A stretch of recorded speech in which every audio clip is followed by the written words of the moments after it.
ভাই আপনার সেলফি গাড়ি এই যেভাবে মানুষের অ্যাক্সিডেন্ট করেন এটা কি কারণ কি? এই যে আজকে বাইরে অল্পের জন্য বাইরে হালাই দেন নাই, কারণ কি ভাই? এই গাড়িগুলো ঠিক মতো চালাবেন আপনারা।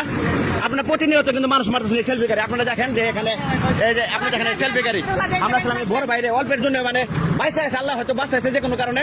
আজকে দেখেন এই সেলফি গাড়িটা দেখে নেন না, আপনি দেখতে পাচ্ছেন তো ওই সেলফি গাড়ি আসলে মানিকগঞ্জ রোডে এর আগে দেখলেন ছাত্র বা গুলোরাও একজন মেরে হালাইছে, ঠিক আছে? তো এই সেলফি গাড়ি আসলে চলাচল বন্ধ হোক, এটা বন্ধ হওয়া প্রয়োজন।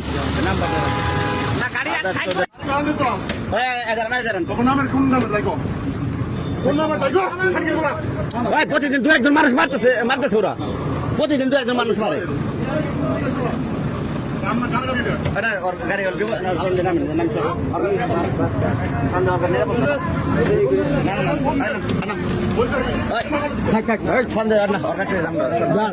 সমস্যা নেই, ছিল।